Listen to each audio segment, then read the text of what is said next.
Anytime we start talking about international trade, it is by far the most emotional, the most prickly issue. And it's also the one that I get the most number of kind of cranky emails from producers. Well, today we're going to be covering a variety of topics as industry consultant Dr. Nevil Speer joins me. Yeah, we'll be weaving in from time to time in our discussion conversations about MCOOL, but we're going to be starting with cattle expansion numbers. Then how the strength of today's cattle market may lead some ranchers to look at retirement. That's going to take us straight into the bigger question of why are we seeing a decrease in ranching operations across the country and how a lack of succession planning is part of the problem. We all think we're going to live forever. Death is real, and that means if I'm going to face my own mortality, then I also need to deal with my relationships in the family and inside the business. Finally, we wrap up why there's never been a better time to be in the cattle business. We're creating, as a rule, as an industry, a product that they really like, and they're willing to reward us for doing that, and let's celebrate that. We've got a lot to cover, so stick around for today's episode of the Working Ranch Radio Show.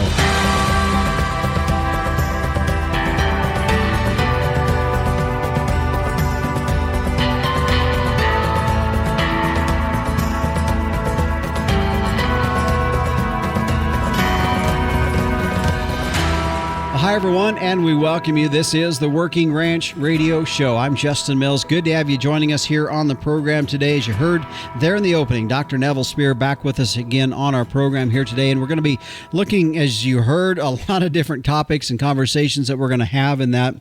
And I know, for the most part, most of the conversation probably everybody's going to be okay with. I know we're going to hit some things, especially when we start talking some country of origin labeling conversation that folks maybe across the livestock or the ranching industry may not be in total agreement with.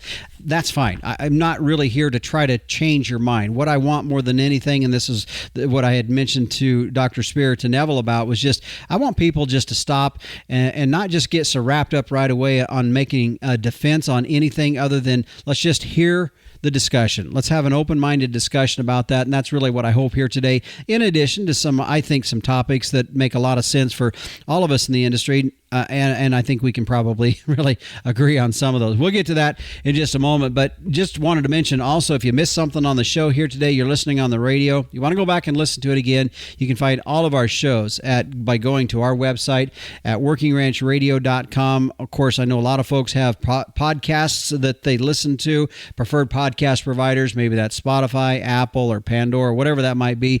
You can find us on there as well. Just search Working Ranch Radio Show. There will be in all of the shows that we've had.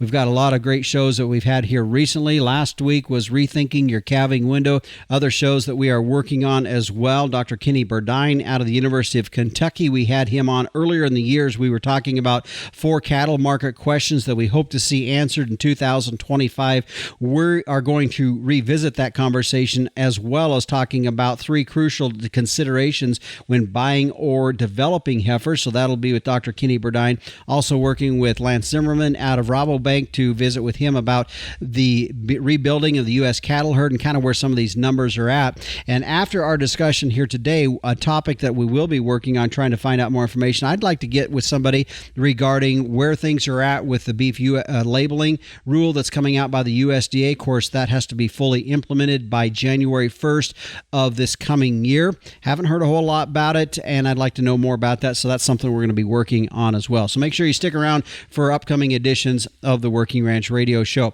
Hey, real quick, the next issue of Working Ranch Magazine is in production. In fact, I think they might have even sent it off, so it will be coming down to your mailbox here shortly in the next couple weeks or so. And by the way, if you don't have a subscription to Working Ranch Magazine, you can go to workingranchmag.com and get it started today, or you can also stop by your local Tractor Supply store and pick one up right there up off the shelf. And a shout out to the Tractor Supply store in Gonzales, Texas, down in Greeley, Colorado, in MLA City, Michigan, and in Jefferson City, Missouri. So stop by your local Tractor Supply and you can pick one up right off the shelf of the latest issue of Working Ranch Magazine.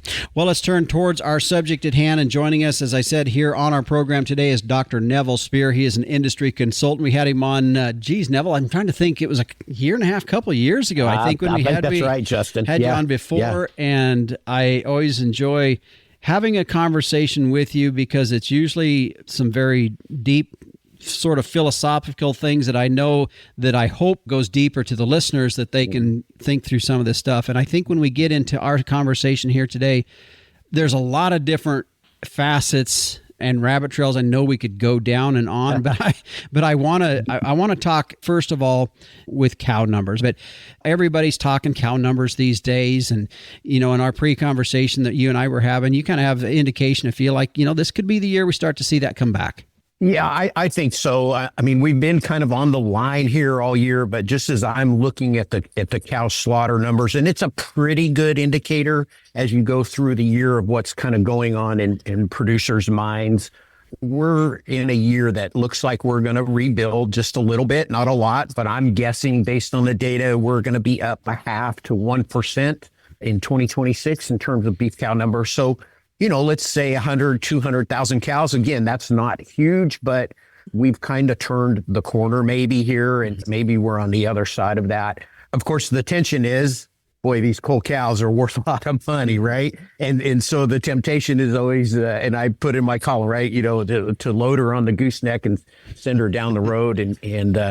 But I think a lot of pretty serious business mind producers have probably done a lot of that. They have pretty young cows and probably ready to kind of start looking towards the future. Yeah. Would we talk about cow numbers? We had talked about this before we started here today, and this is some conversation that I've had on the side with other folks, really just kind of in the side conversations of conversations, and that is when we look at beef numbers and them coming back, I feel, you and I talked about it before, that we're going to see some folks pull out of the industry right now. And it gets back to something we're going to talk a little bit later on. I want to talk more about the why we're seeing a decrease in beef cattle ranches. But I think with the market where it's at and where certain age of guys that are in ranching are at, I think now's the time they're going to say, you know what, I think we're going to be done. Yeah, I think that's exactly right. I mean, and the market is providing you that opportunity. So on one hand, the market is telling you to get bigger, bring more calves to the business over the long run. But it's also saying, hey, depending upon your situation, and every situation is different. That's what makes this business so hard to kind of do these things. It's saying, you know what, there's a lot of capital that you can cash in on, and maybe now's the time. And that inherently invokes a lot of other streams of decisions that go on behind that, which we can talk about at length, right? Because ultimately, you're kind of managing two different businesses. The cows are one business. Then the other part of the business is the land. What are you going to do with the land? And those things always get merged, especially when you decide to sell out. But again, we can get into some of the other reasons too. Yeah. Why do producers ultimately get out of the business? Yeah, and it's clearly never just market driven. It never is. Well, and I'm going to star that comment right there. We're probably going to come back to that a little bit. Okay. I want to expand a little bit. You had just said there's two things if folks are going to go out of business and decide that this is the time they want to sell out, would be the cattle, as you said, and the land. Yeah. I want to talk about the land side of things, because that heads us down the road of really a very complicated thing that I feel when we talk about seeing a decrease in beef cattle ranches. I think one of the issues that we're dealing with in some of that is it's hard when we start talking estate planning and succession planning. That all falls into that conversation. It absolutely does, right? And it's always it's that becomes the consideration of the next generation. And by the way, in a lot of locations, especially as we start talking about the beef belt and big cow numbers, that land's worth a lot of money. Somebody right now is willing to pay you a lot of money for your cows, and also a lot of money for your land so they can do hunting or whatever it is. And boy, you really got to have someone that's going to be coming back to the ranch and saying, we're committed to this and we want to make sure we keep the ranch in the legacy of the family. And that's, by the way, that's where this always gets very emotional and very difficult. And it's a business, but it begins to kind of step on people's emotions too. And we have to kind of make sure we respect both of those as we have this discussion. I want to head down a little bit of a touchy point right here. And that is, some claims that I've heard, whether it's on social media, that that part of our decrease in cattle ranching numbers is due to things like country of origin or mandatory country of origin labeling not being in place. And as you had said, alluded to it before, kind of some market-driven things. In your opinion, what do you think is some of the largest reasons that we are seeing a decrease in cattle ranches? Well, I think you mentioned one of them. And again, these things all converge. One of them is age, right? We clearly have, and it's always been the case, but you've got a generation of older producers. And I don't know what the average age of a cattle rancher is in the United States, but it's 60, right? Mm-hmm. Somewhere in there. Okay. I think the other thing that's really been challenging, and you mentioned country of origin labeling, let's just go back to 2015, and maybe fast forward just a little bit, but in the last 4, 5, 6 years, think about all that's gone on in terms of we've had COVID, which then magnifies inflation, which then magnifies interest rates, equipment costs, all of those things. And, one of the challenges in this is producers are like every other business. They are chasing productivity. Okay. We've got to get more productive. You want to do more with less all the time, right? That's the principle. And a lot of times, especially in the last 4 or 5 years, man, I've got to go replace that tractor. It's nothing to spend $125,000 on a tractor, what have you. And if you're kind of a 25 or 50 cows, guess what? It's a lot easier to just load them all up and sell them and lease your pasture or even sell your land and you're done. Yeah. Mm-hmm. Yeah. So all those uncertainty things, I think then that plays into all of kind of the softer side of the business and the family issues. Do you have kids that are coming home? Is there a divorce in the family? Do you really like it? Maybe you don't like it. So the business is giving you an opportunity to leave or what have you. And clearly there are producers out there that they raise cows, but they don't like it. So this has been their opportunity to do something different. Yeah. Yeah. Okay, Nevil, let's take a break here. When we come back, we touched on it a little bit there as far as the market necessarily not being the reason that we see some folks going out of business. I want to go down that road a little bit more. It's going to continue to take us down that road for folks that want to stay tuned and listen to, I think, a conversation that might be a little bit prickly for some, and that is we're going to get into the conversation of MCOOL and those kinds of things and where that plays into the marketing side of things. So stay with us. We'll be back here on the Working Ranch Radio Show.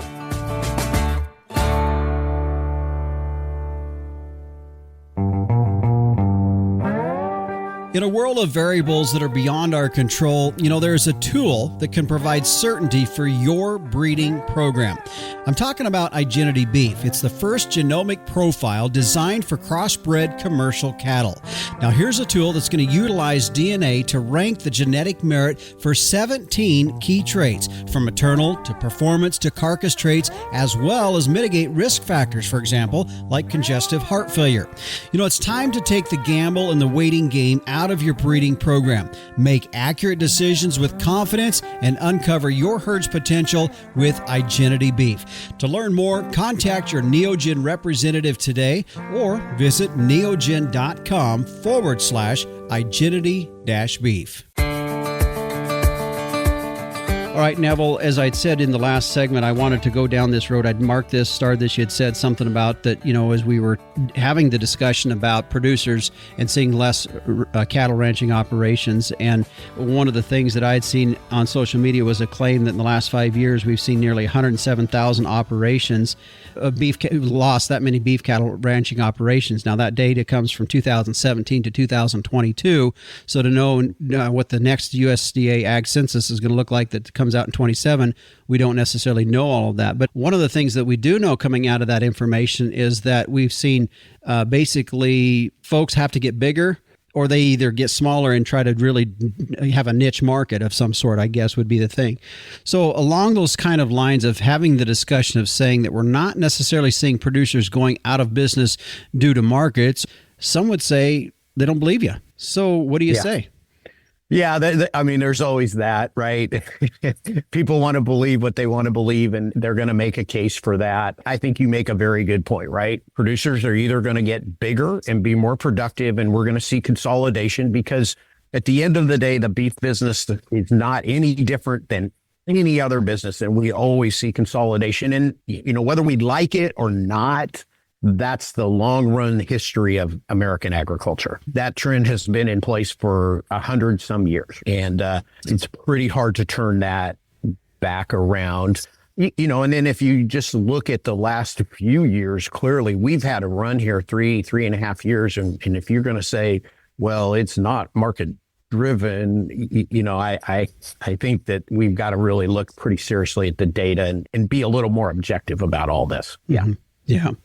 All right. So back to one of the things in our industry that's a very hot button issue. And you and I talked about it before we went on air here today, is the conversation that comes up whenever we get a lot of cattle producers around, and the hot button issue, of course, would be country of origin labeling. Now, we do have coming into effect here the product of USA rule, and I maybe want to have you touch on that here in a little bit, but I do want to make sure we cover this subject, and that is that with country of origin labeling, and there's still a desire out there to see more mandatory country of origin labeling, and everything needs to be labeled in that. How does that play into where the market was at, where we're at, and just in terms of what the consumer is wanting out there? As I had said, if you talk to a group of ranchers, by and large, most ranchers are going to sit down and say in some form or fashion, they would like to see country of origin labeling. Would you disagree with that? No, I wouldn't disagree with that at all. But then the consumer side of things and the data that I've seen there's some that say it, they want it, but then there's some that are not necessarily. So let's have that conversation on those two settings. Yeah. Okay. So I'd first of all just say, right, anytime we start talking about international trade, it is by far the most emotional, the most prickly issue. And it's also the one that I get the most number of kind of cranky emails from producers. Right? Yeah. So I get all that. As it relates to country of origin labeling, look, in reality, it is a non-tariff trade barrier. Okay. We've run this experiment once, and, I've been writing about this for 20 years, but it's got to, one, make a difference to the consumer. Okay. And then secondly, if it makes a difference to the consumer, that has to get translated to the producer.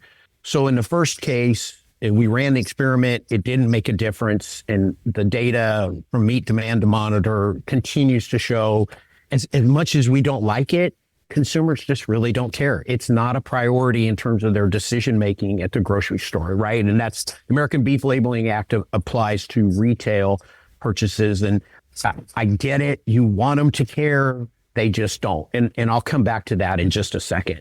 The other thing is then it has to somehow make producers better off. And if you look at American cattle prices versus Canadian cattle prices, they never changed. So we had this MCOOL rule in a place for 7 years, and it just never made a difference. They tracked each other perfectly. And so, again, that's because it didn't make a difference in the marketplace. I get it. I get why producers want consumers to care. But if we turn ourselves back around, and I just wrote a column about this, as a producer, you're also a consumer of a lot of things. And one of the biggest ticket items that you buy is a pickup.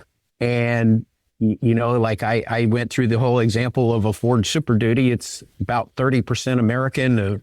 I think the Power Stroke has probably changed the truck industry as much as anything. It's made in Mexico. I've never heard a rancher ask a dealer or even talk about or think about, now tell me where those parts are sourced from, right? Because ultimately, at the end of the day, if you're buying a new truck, you care about torque and horsepower and durability and efficiency. You don't ask that other question. It's really no different for a consumer. And so, okay, you say, well, I still want my label on there. Well, indirectly, we're doing that because we have more certified programs than ever. And people recognize, okay, that's a U.S. product. It may not be explicit with the U.S. flag or something like that, but they understand that's where it comes from. And they ultimately then begin to tie themselves to, they trust a brand. And that's how we create, demand and spending. And that's been working. I mean, we're going to have record spending this year in the United States for beef. It's amazing. Yeah. Well, and I am a firm believer, too, that I think we need to allow free enterprise to take its course and to help to direct some of this. Nobody likes, and you can have the conversation about mandates in our beef industry from two different directions. One, a mandate when we start talking about country of origin labeling, or the mandate on animal identification, and both sides don't like them. Nobody's liked a mandate. But by the way, that's a great point. And I always get the email from people, well, if they don't care, just put the label on there anyway. Absolutely. I get that, but it comes at a cost. There is a real cost to the business. And, the congressional report clearly documented that. It's a loss of producer surplus. It's a loss of consumer surplus. So why are we going to do something that costs us, and actually the mandate that costs everyone, every purchaser of beef ultimately, and doesn't create any kind of change in demand? There's marginal cost, but no marginal benefit. Yeah. Neville, would you say the same thing about animal ID with the EID tags? Because I feel if we're going to talk about mandates when it comes to country of origin labeling, we also need to talk about, or similar to animal ID to a point. I mean, what's your thoughts? Sure, I get that principle, and I understand that, and I think that's kind of the way we're headed. It's a little different because it's not a consumer-facing type of mandate or program. It's actually so that we protect ourselves, and actually to reduce cost of traceability. I always argue we already have traceability. Okay, even that sale barn back tag is traceable because it's specifically coded for that sale barn, and then you could go back and look at cattle. But I get that argument, and I think ultimately what's going to happen is the industry is going to drive that, and so the market's going to solve the problem by itself. Yeah, I agree, and I hope that's how it happens too. I really do. That's what I would want it to happen is do it on our own. If we're in a branded program and we got to put those EID tags in those calves, we're doing it because we're getting paid on the back end of it. Yeah. So exactly. Really quick, I want to hit this before we go to break in this segment, and just because January 1 starts the Product of USA rule that's starting up January 1. I haven't heard a lot about it, but I mean, I know in the conversation that I had with Leo McDonald several years ago about this, when it happened was, of course, Leo McDonald was, back in the late 90s, early 2000s, when there was a big push for country of origin labeling the first time around. He was part of that. A lot of folks in the industry are familiar with Leo's name. And when I had that conversation with him about Product of USA and the rule that's coming down, he says, hey, this is better than what we wanted originally. And it's set to go January 1. I haven't heard a whole lot about it. I mean, it's set to happen. Give me kind of an update and your feel on it. Yeah, I'm with you. I have not heard about it. In terms of, you haven't heard much lately about it. I'm not hearing anyone prepping or in preparation for that, so I really don't know where we're going to end up with that. So it's a great question. I don't mean to leave you just kind of empty-handed on that, but yeah, it's just not been a major topic of discussion anywhere in the business. Well, and the thing that I guess I appreciate about that particular rule is that if you're going to make the claim, then you just got to prove it. It's kind of a different approach than, okay, everybody's got to label everything. It's more like if you're going to put a Product of USA label or Made in America, those kinds of things on that beef product, you have to verify that that's happening, which all of our programmed cattle, for the most part, already have that. And that's so exactly right. To me, I like the rule. I'm kind of anxious to see how that's going to play out. Yeah. I really don't know how. I have not heard any packer talking about that, and ultimately how that's going to work inside of the business. Yeah. Okay. Yeah. All right, let's take a break, and we'll continue on in our conversation when we come back here. Hey everybody, Tim here. We're fixing to come up on 1 million downloads of our Working Ranch radio show podcast, which is really exciting. And it got me to thinking about another viral moment that we had back in 2017 when we ran a short Facebook video of the Safety Zone calf catchers. And it was so popular, it got 6.8 million views in the first 5 days. I want you folks to check it out, Safety Zone calf catchers. It's a great product for all producers. Keep you safe when you're working with baby calves, especially for old timers like me who maybe can't outrun those cows anymore. Check them out, Safety Zone calf catchers. Calving season is a favorite time of year, but along with that special time are dangers, extra stress, and increased labor. Safety Zone calf catchers are all about safety and making processing new calves easier. Designed for ATVs or UTVs, one person can do the job and never be threatened by the protective mother cow. Make this and every calving season safer and easier with a Safety Zone calf catcher. Watch videos and customer testimonials or order yours today at safetyzonecalfcatchers.com or call 877-505 0914. Affordable and made in the USA. Make your upcoming and all future calving seasons safer, easier, and stress-free. Durable and designed to work anywhere you can drive your ATV or UTV. Order online at safetyzonecalfcatchers.com or call 877-505-0914 today. All right, Nevil, as we had talked originally, getting to the subject of why are we seeing this decrease in beef cattle ranches that is happening, and of course the conversation in the last segment, also the idea that as we've seen where this market is at, that we are potentially could see some ranching operations that decide, we're going to be done. And something I want to hit real quick on that is that you made a really good comment, and just that if you're going to stay in the cattle business after where this market's at now, you're committed for the next 20 years, kind of a thing. And that was sort of a conversation. Expand on that, what your thoughts are when you say that. Yeah, I think if you haven't kind of given up by now, you're not going to give up. And ultimately, I see producers, what they're doing is they've really sold off kind of the bottom end of their cows. They've made the cow herd better. They're buying better bulls. They're really committed to this business. They've probably replaced some equipment. They've done some other things to improve their productivity, maybe lease some other ground. They're in it solidly for the next 20, 25, 30 years. They're making a commitment. This is a long run business. They see that. Otherwise, I think they pretty much be gone by now. Yeah.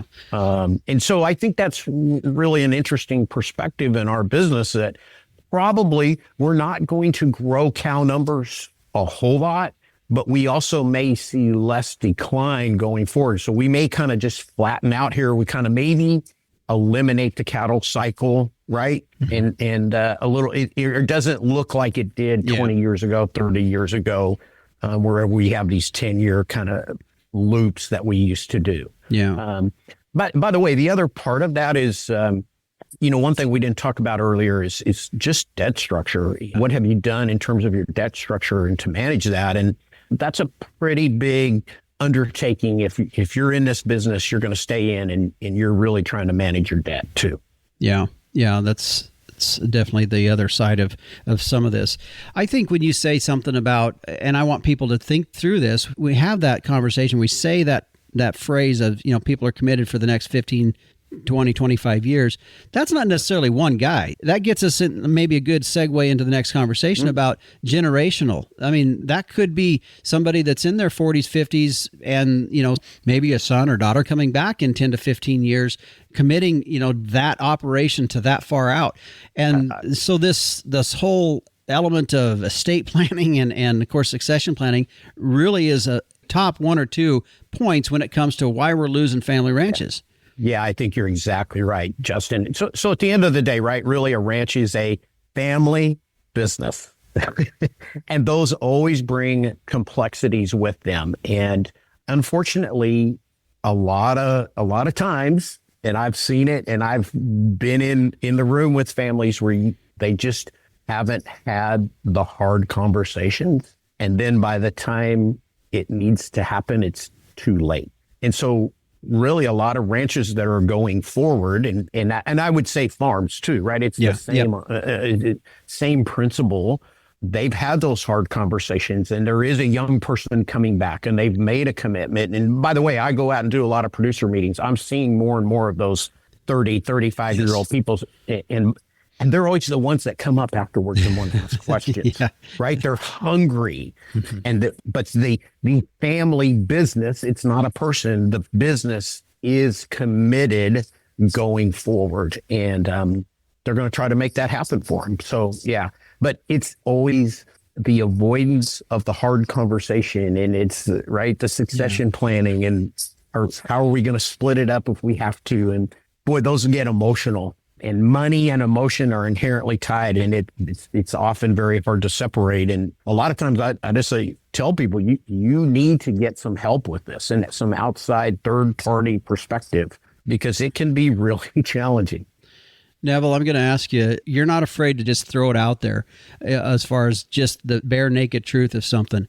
Give me the bare naked truth about succession planning. And you talked about, it's hard conversations, but I mean, the other side of it is what do we need to get over and just Get it done. I mean, seriously, I feel like, yeah, we've beat the horse. It's hard. Yeah, we all know that. And I know it's hard. I get it. I know it. I've been through one, going through another one. I get it. But let's take the gloves off on this conversation. We all think we're going to live forever.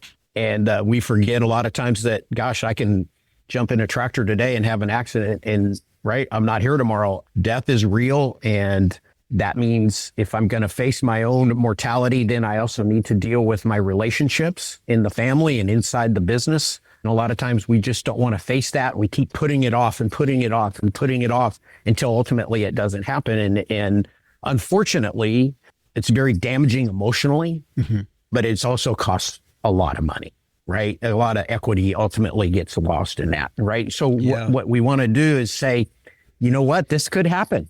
Because it does, right? And you've heard stories where, right, it does happen. And you go, oh, I wish they had done this. And so, yeah, really it's about facing ourselves and our own mortality and then maybe some of the challenges that we have inside the family. And we need to try to heal that. Yeah.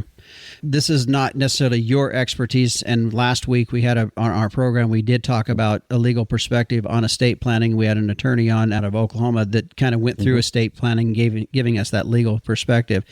And I'm not asking you to provide that necessarily here today, but when you look at the setup for what you're seeing as far as these ranching operations and or farming operations that are being successfully transferred to the next generation, what's just some takeaways from their structure, their setup that you could share and offer folks? Is there anything that you've seen that just a couple points, and maybe not everything that's out there, but just a couple things, some takeaways that you've seen that work? Well, they truly approach it as a business. Okay. It is a family business, but okay, we're going to set that aside. It's a business. And then we begin to think about every single contingency. And then the other part of that is there's transparency. Everyone that's somehow involved or engaged inside of the family business, the farm, the ranch, they all know what's happening. They all know their place. And then therefore they can make a very respectful decision. Hey, yes, I want to be here and stay here and be a part of it. Or no, I'm going to leave and I'm going to go find something else. And everyone can kind of manage that on good terms. So yeah, I'd say it's those two parts. We're going to deal with it, every contingency that could happen. Okay. And then we're going to be very transparent in it. Yeah. Okay. That's helpful. I think that's good. Everyone needs to be involved in the decision making. Yeah. Now that doesn't mean everyone gets their way. Right. But everyone needs to be involved and to know, and that way you don't get into these kind of weird scenarios. And by the way, that's how you keep the attorneys out of it. In the event that something happens or someone unexpectedly dies. Yeah.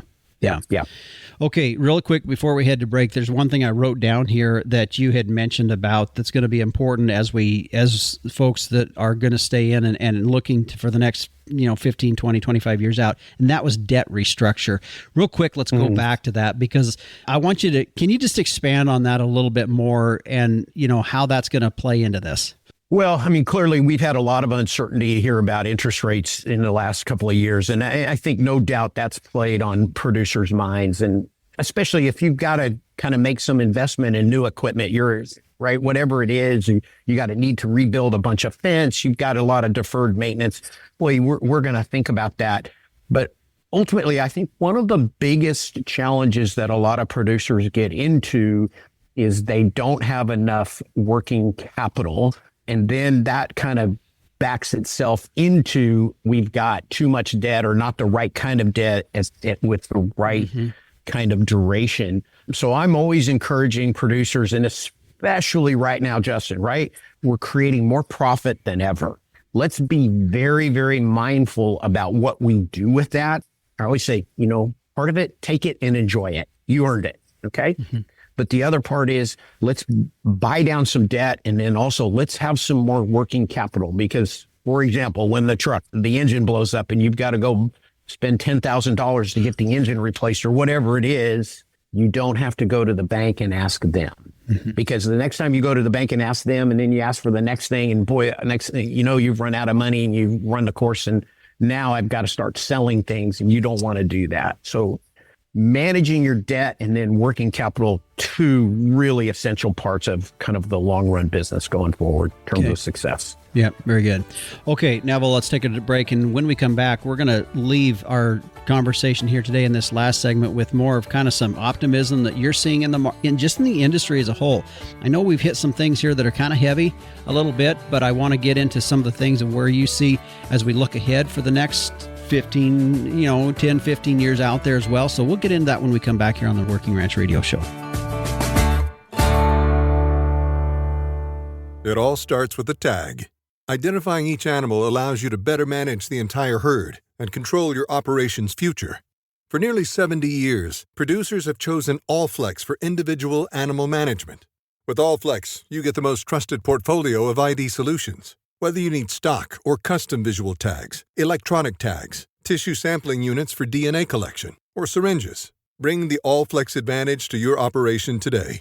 Visit allflexusa.com to learn more. It's more than a convention. It's where the cattle industry comes together. CattleCon 2026 is heading to downtown Nashville, February 3rd through February 5th. Gain insights from top cattle industry experts, connect with fellow producers, and take part in shaping the future of our business. Plus, world-class entertainment and inspiring keynote speakers. Whether you're there for the business, the education, or the good times, CattleCon is where it all comes together. Register today at convention.ncda.org.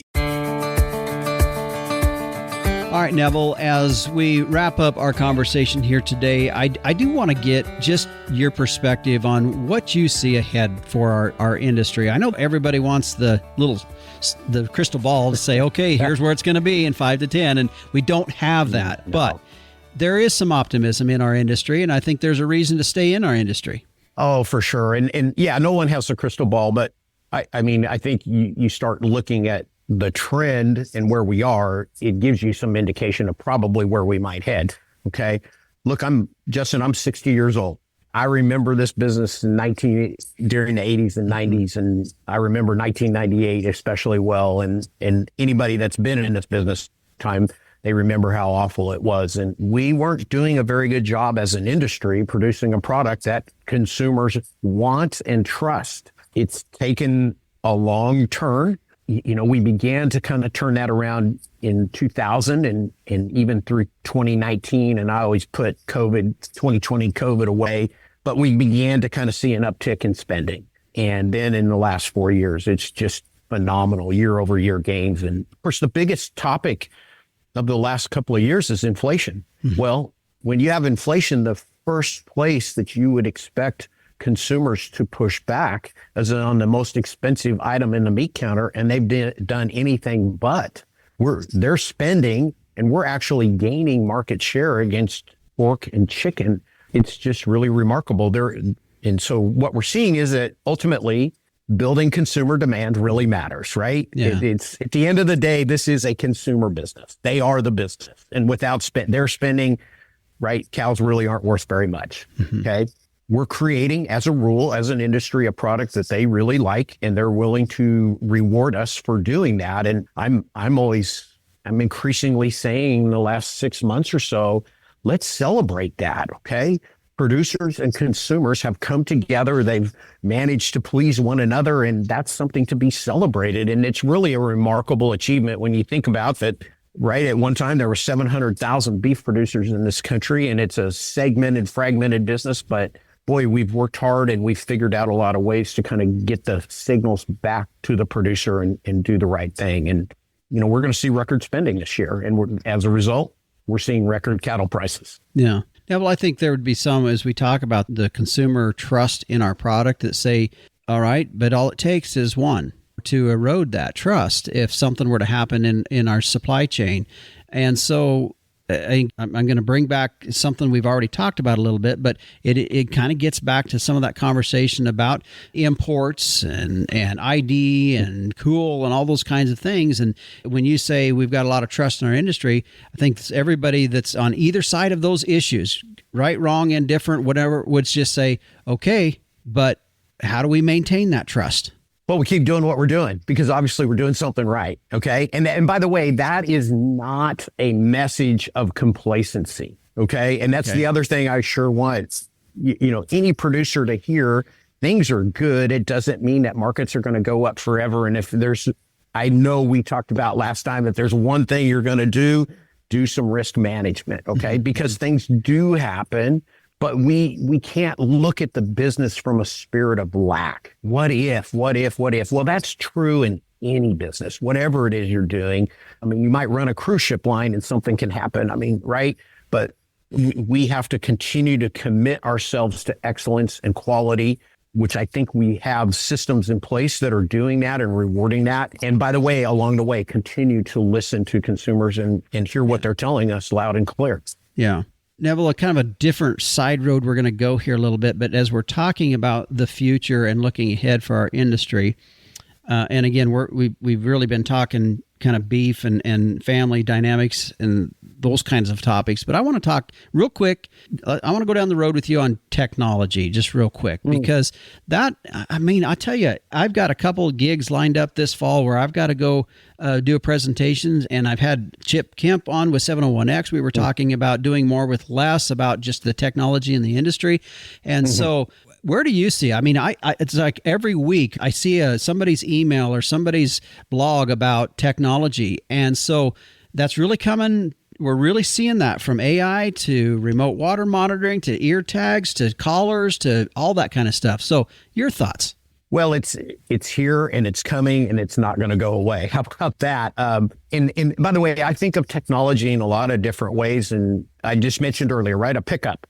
Think how far the technology in your pickup has come in the last 30 years. And, you do things with that truck that you would have never dreamed of doing 30 years ago. You're pulling a bigger trailer and whatever it is. And that's the same. And I mean, a round baler is far more technologically advanced than it was 20 years ago. Yeah, it's the remote watering systems are, I think, one of the amazing things that's going to save people so much time to go out. Instead of checking water, they can check it from their home, right? And respond to those kinds of things and their productivity adders. But the thing that's really going to change the most is data. This industry is going to increasingly become data-driven, information-driven, maybe is a better way to say it. But we're still not probably quite there yet enough, and we have room for improvement yet in terms of kind of feedback systems in which we can utilize technology to make ourselves, as expression I heard yesterday, let's get better faster. Yeah. Now, well, when you say our industry is going to be more data-driven, I think, and I want to be cognizant of the multi-generation of folks that listen to the show here, from everything from the ones that are in college to the ones that are, maybe going to be retiring in a few years out of the industry. So in respect to the ones that would say, that scares me a little bit. Not that I don't see it happening, that it's our industry is data driven, but talk me through as a producer that says, well, maybe not real computer savvy, not really, just kind of like to be outside doing the work out there, and talk me through. But it's okay. Is it okay? Yeah, it is okay. And I actually can tell you a couple examples. Right, we're person, rancher, producer I've worked with, not real savvy with even an Excel spreadsheet, but there's somebody in their circle of people that could help them and wouldn't be too expensive to help them. And then, boy, the other thing I would say too, in terms of data, the one thing I always say to producers is, I know you like to work outside. I get that. We all do.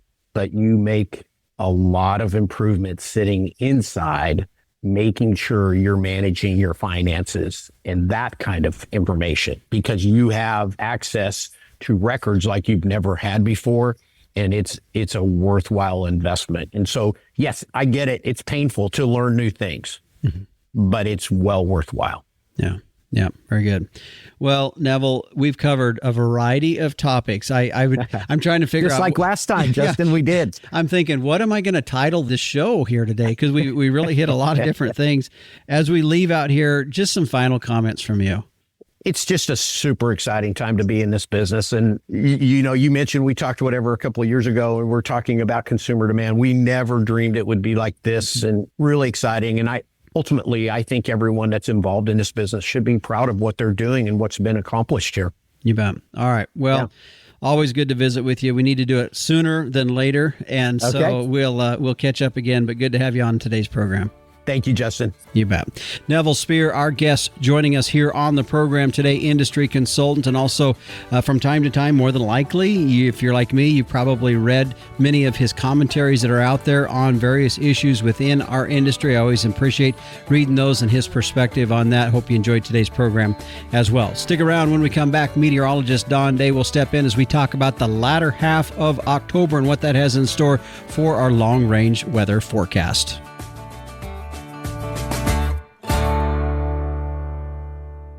Fascinated by our wild weather? Now you can learn, appreciate, and understand the weather in your own backyard with the new Tropo Rain Gauge. Having achieved the highest rating of any product reviewed by the weatherstationexperts.com, the Tropo boasts rugged durability, impeccable accuracy, and precision to the 100th of an inch. Visit measurerain.com to order a Tropo today and use code RAINDAY, that's RAINDAY, for free shipping and 10% off. Go to measurerain.com. Well, let's turn now and take a look at our long-range weather. And joining us is meteorologist Don Day. And Don, as you and I were talking before we started here today, really, as we look back this past week, quite the weather maker that we saw move across the country that had an awful lot of moisture, starting in California and seeing the floods out there, all the way even in our neck of the woods, seeing pretty good moisture as it continued to move on east. But really, quite a storm for the middle of August. I know what was a little bit unique for us is to have the thunder and lightning in the middle of October is not something that's really quite normal for our part of the country. Yeah, there are parts of the western United States, especially west of the Continental Divide and the Great Basin and the deserts and the southern Rockies, that have had more rain in October and September than we saw in July or August, or even going back to June. And we can thank a lot of subtropical moisture from hurricane and tropical storm activity in the Pacific. And, some years that moisture doesn't even get in. It goes into Mexico or it goes out across the Pacific and doesn't get anybody. But this year we've had a weather pattern really starting in September and continuing here into the month of October, where the remains of tropical activity has been funneled right into parts of the western United States. And this has brought very beneficial rains. Now, it's also brought flooding. It's brought some headaches, but at the same time, it's brought some much needed precipitation. Yeah, for sure. And I think of the question now that probably a lot of folks, at least in the more northern latitudes, are asking is, when is this stuff going to start turning, not that we're wanting that, but when is it going to start sticking and turning to white stuff? Well, I tell you, the southerly flow of air, the subtropical air, has pushed so far northward, and the pattern has been in such a particular situation where the really cold air that's building up over Siberia, Alaska, the far higher northern latitudes, hasn't really had a chance to make a big penetration south. So, yeah, we've seen some high elevation snows, but we haven't had a big snow or a big, hard, widespread freeze yet. But now that the subtropical flow is weakening, now that the pattern that resulted in all of that rainfall for the southwestern United States, that's starting to fade. Therefore, as we get to the last, let's say, 5 days of October into early November, some of that cold that's been held back is going to probably have an opportunity to work its way south and bring more of a wintry feel to the weather eventually here before the month is over. Mm-hmm. Well, and that kind of answers my next question that I was thinking of was, with all of that cold air that's been trapped in that Siberian area that you were talking about, are we just going to see it really blast through here? Or is it going to be coming out on more of a level basis? Well, what we see is a big contrast between that cold air in the higher latitudes and the warmer air out in the Pacific, and a really, really strong jet stream wind that's going to go from really Asia all the way to North America. And when we see that, eventually what happens is you'll get a pocket of that colder high latitude air that has a chance to come south. The trick is this. The trick is, where exactly in North America is it going to want to go? And will it be followed up by other cold shots? And since that cold air has been locked up, it's getting deeper. So eventually, I guess the best analogy to give is that eventually the dam breaks. And that colder air has that opportunity to move in. And that's something that was in our seasonal forecast, that once we got into November and December, we're going to start to see those more serious cold shots coming. A lot of times you'll get them in October, but so far, at least up to date, we haven't seen that yet. But October is a long month. So we also got that Halloween period where we've seen some bigger cold shots before as well. All right. Well, Don, good to visit with you today. As always, we appreciate the weather update and look forward to talking to you next week. Sounds good.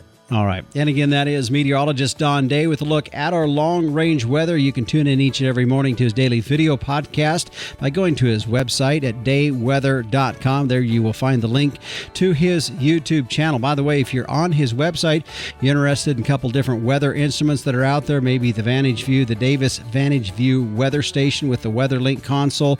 That's there. Also, rain and snow gauges. Take a look for yourself by going to his website at dayweather.com. Stick around. I'll tell you what's in store for the next edition of the Working Ranch Radio Show.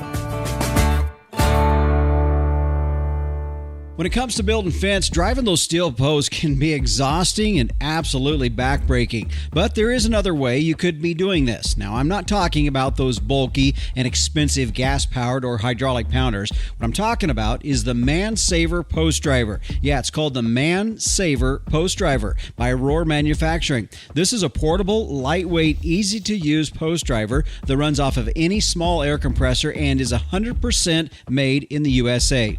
The Man Saver Post Driver comes in a variety of models, from driving posts ranging from vineyard stakes to T-posts and all the way up to 3.5-inch diameter posts. While it may be called the Man Saver Post Driver, shoot, I've heard some go as far as calling it the Marriage Saver Post Driver. But take a look for yourself. See it in action when you go to their website at roarmfg.com. That's ROHRERMFG.com. Or if you want to talk to a real person, give them a call at 800-980-7599.